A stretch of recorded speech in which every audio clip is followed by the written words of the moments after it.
What's going on, guys? Chris with Journos Comics here. I'm coming at you fresh off of seeing Suicide Squad. It's my birthday. Had to come out and share with you guys some thoughts. So yeah, it's birthday day. Got to hang out with my oldest son today, and we went to the movies to see Suicide Squad. My little guy stayed home. I thought, he's still a little too little to see this one, but when it comes on video, I'll probably let him watch it. So went to see the movie. Then we went over to Empire's Vault Comics in Sacramento, and then we went for our favorite sushi afterwards. My son loves sushi, and so do I. So it was pretty awesome. So guys, all right, I'm gonna give you some feedback in my opinion of Suicide Squad. So I enjoyed the movie. It was entertaining.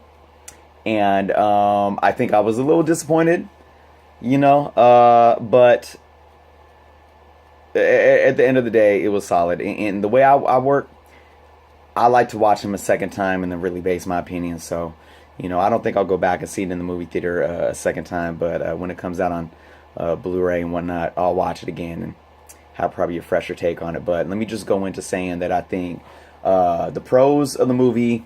Will Smith definitely did his thing, and he was definitely the star of the film. I think they really built his character up well. His presence was on point. Yeah, hands down, A+. Will Smith, Deadshot. Harley Quinn, Margot Robbie. That's her name, right? She did an excellent job, but there's some pros and cons with Harley Quinn within the movie. I felt that she did a good job embodying Harley Quinn. I liked her personality. I liked her presence, but I thought her backstory kind of, was loose. Yeah, I think at certain times in the movie she seemed a little out of place in terms of the depth of her character. And then where this movie, in terms of just the storyline, went.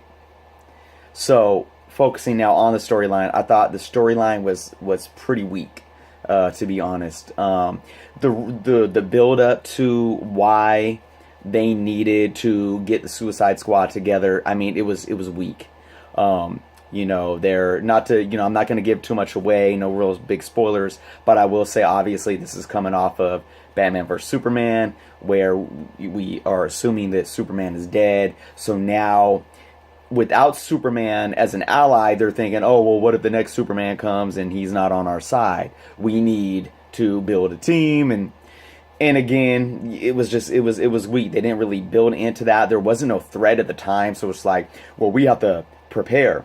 But then, when the actual, the villain in the movie came, it was kind of off that whole premise.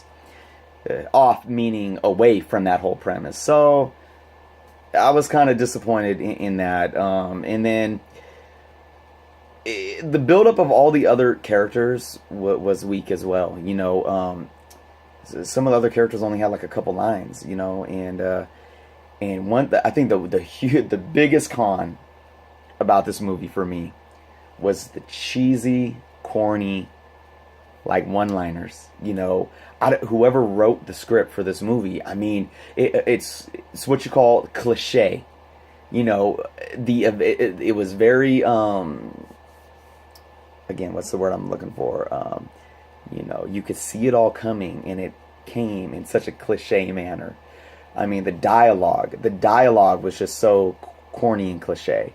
The slow motion and like I said, the one-liners and building up to this point, next to that point, it was kind of silly at times. And then also, again, with the lack of character build-up, there was a comment where, a couple of the Suicide Squad members were, oh, let's do this for family.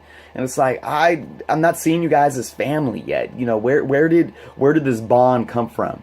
You guys have been hanging out for like one day together. So a lot of loose ends. And this is kind of my perspective on it. And this is kind of the feeling that I get with a lot of what's going on with Warner Brothers and the DC movies right now is they have a lot of catching up to do with Marvel. And I think they're kind of pressing this. And to be honest, I felt that this movie had such good aspects that could have been brought to the table, but I felt like it was all put together and filmed in like a day. Like they did it all in a day. And said, okay, well that's good enough. Let's call it a movie. Where I thought they probably could have took a lot more time and it got into a little more depth. And I think they could have made the screen time a little longer. I think the screen time was a little over 2 hours, but I actually calculated. I mean, once the previews were done, and once the movie was done and the credits started rolling, it was under 2 hours. So, yeah.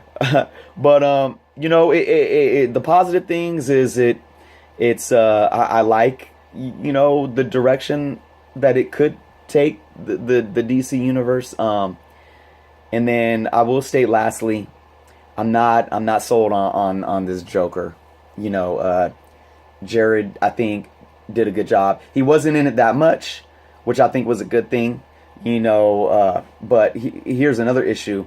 The previews were filled with Joker and Harley, and it's like their best lines were shown in the preview. So it kind of makes the movie a little stale and flat when you already have that.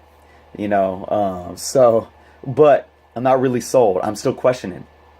I know you've done it twice before. Jack Nicholson, who killed it classically in 1989. Then you got Heath, that killed it in 2008, winning an Academy Award. And it's like, how do you beat that? Well, you don't. You have to be your own and reinvent and all this. And I get that. But I'm still, the silver fronts, the extremely urban hood type, but yet, modernized gangster thug Joker. I don't know. I'm not leaning way this way or way that way with it, guys. I'm just kind of putting it out there. The question mark is still huge for me when it comes to this Joker. So, Suicide Squad, guys. I mean, hey, entertaining, worth your money. Like I said, I love the build up of Will Smith and his character, and I want to see him have his solo film. So, that's that, guys. That's my take. If you guys have seen it, I would love your guys' opinion. Drop some comments. If you haven't seen it yet, go see it, guys. Yeah, like I said, if you are about superheroes, you like DC films, you like the Marvel films, whatever, go see it. It's entertaining and definitely enjoyable to watch. Now, I'm going to show off here just a few things that I got stopping at Empire's Vault Comics afterwards. My son actually picked up Batgirl New 52 Volume 1. So, he's going to get into this. I might get into it tonight after he goes to bed. I'll try not to bend it too much when I'm reading, because I want him to not know that I read it before him. So, and then I picked up my pool list there, which I got Teenage Mutant Ninja Turtles. So we got number 58. And 59.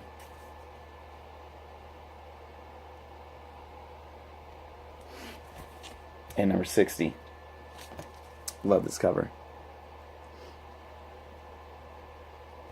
Yep. That's what I got. Nothing big. I'd show off my leftover sushi because I still have some, man. We went to Sushi Hook. If you guys are in Sacramento area, Sushi Hook. Check it out. Extremely affordable, because I know sushi can get expensive. I mean, me and my son killed it. And we got some to take home. And it was still very, very underpriced comparative. So, some good stuff, guys. All right. Suicide Squad review. Let me know what you guys think. Hit the like button if you like. If you completely disagree with me, you can still hit the like button. If not, if you haven't subscribed, please do if you enjoy what you watched. I'm coming back at you guys this coming week for a contest update, as well as more from my huge Empire Comics haul that is still not finished. So, thank you guys for watching. Until next time.